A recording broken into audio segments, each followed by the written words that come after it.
Hello there, and welcome to 2026. Let's make this your best year of writing, or if you're not really into it yet, maybe make this the year that you finish that first draft and get it published and out to the readers who are waiting for it. And if you don't want to miss any future videos with tips about how to write highly emotional and very compelling fiction, make sure and smash that follow button. Okay, so we all want to write really compelling, really amazing characters, right? Especially those protagonists. We want them to be compelling. We want our readers to fall in love with them. We want our readers to get invested in their journey and what's going to happen. We all want that, but it's easier said than done sometimes.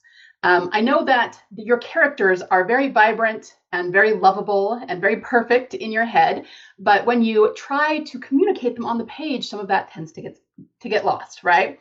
And then we read it back to ourselves and it sounds a little blasé, maybe a little boring, maybe a little bit flat to the characters themselves, right? So today I'm going to give you 8 steps to make sure that that doesn't happen. I want you to especially pay attention to number 6 and 7 because they're really my secret sauce for how to write characters that readers will latch onto and fall in love with. Now, if you've ever listened to me before, any of my podcasts or videos, you've probably heard me talk about emotion. Emotion is king when it comes to fiction, okay? Readers are reading fiction to have an emotional experience, a compelling emotional experience, right? And the thing is, when we talk about creating emotion, we're not really talking about creating emotion for the characters necessarily. We're talking about evoking emotion in your reader.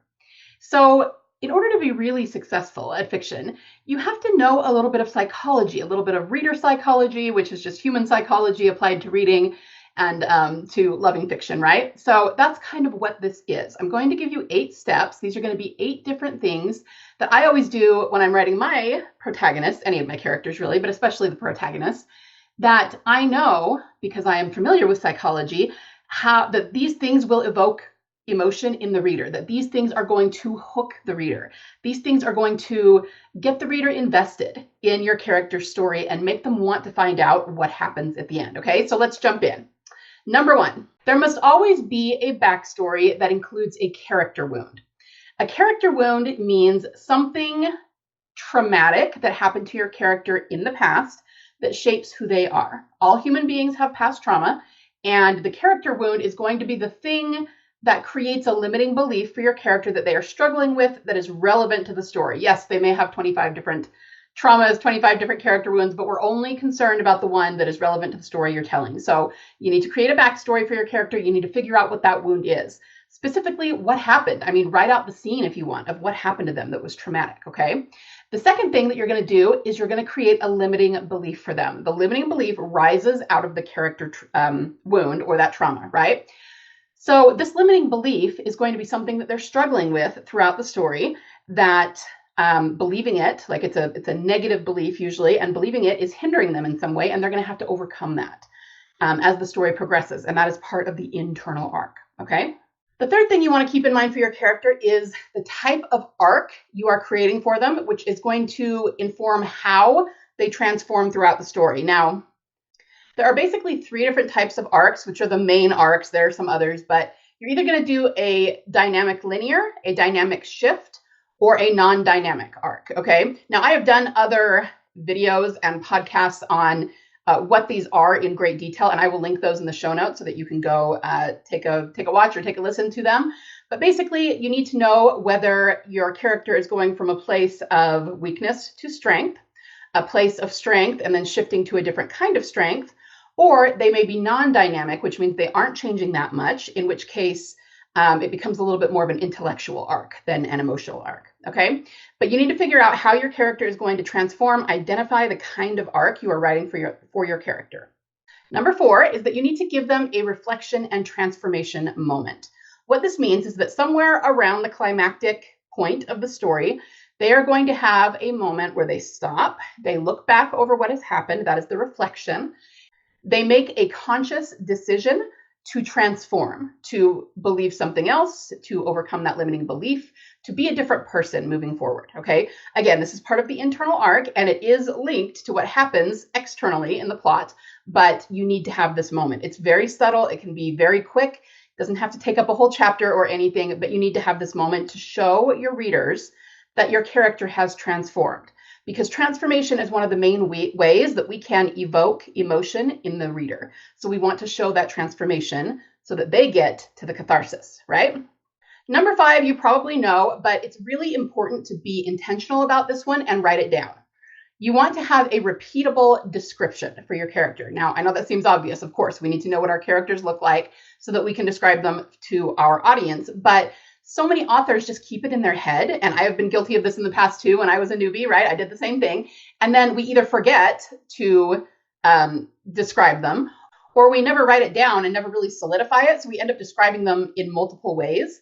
And that is going to confuse readers. Now, hear me when I say this. You ought to come up with specific words and phrases that you use to describe your character every single time you describe them. I know that sounds a little counterintuitive, like you're going to be repeating, but that's true and that's okay. Now, of course, you're not going to be describing your character in every single chapter or anything, but think of something like Harry Potter. J.K. Rowling always described him exactly the same way. Messy black hair, the round spectacles, of course, the lightning scar on his forehead. I almost said tattoo. He was skinny. You know what I mean? She always used the exact same words to describe him. That is actually a good kind of repetition, because then the image will stick in your reader's head and they will always be able to imagine that character. So even if you're saying the same basic thing, if you're using different words, the image just isn't going to stick with the reader quite as powerfully. So always use the same words and phrases to describe your character's appearance. Write those down so that you can keep going back to them and get used to them yourself and kind of memorize them every time you describe them. And it's a small thing. It's a subtle nuance, but it really does make a huge difference in the way that your readers remember that character. Okay, number 6, speaking of repetition.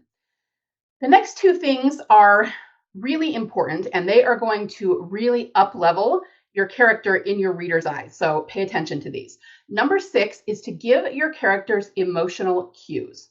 What that means is that I want you to write down the way in which they express emotion. So everybody expresses emotion differently, of course, and that's what will make them unique. But at the same time, there are only a handful of ways among humans that we tend to express the same emotion. So just figure out what those are for your characters. It doesn't have to be something that is uncommon to humans or anything like that, but just decide, okay, when my character's angry, they do this. When my character's sad, they do this. Write those down. Solidify them by bringing them to the forefront of your conscious mind and writing them down on paper. That way, when you are writing a scene and your character becomes emotional about something, you will know exactly what body language to use to describe that character. Now, if you only have one scene where you describe them having a particular emotion, then maybe that's not going to make a huge difference to your audience, other than you being skilled at describing the body language, right? Which is also important. But if you have multiple scenes where they show the same emotional cues for a particular emotion, even if they don't realize it consciously, your readers are going to pick up on that, okay? They're going to start to identify that character as a unique individual because they always express, say, anger the exact same way. So they will feel like they're getting to know that character, and that makes them latch onto that character so much more, care about them so much more, and be that much more invested in the way the story is going to turn out. Okay, number 7 is similar, and that is personality traits. Now, it is not possible to write an entire personality for a given character on the page. It's just too complex.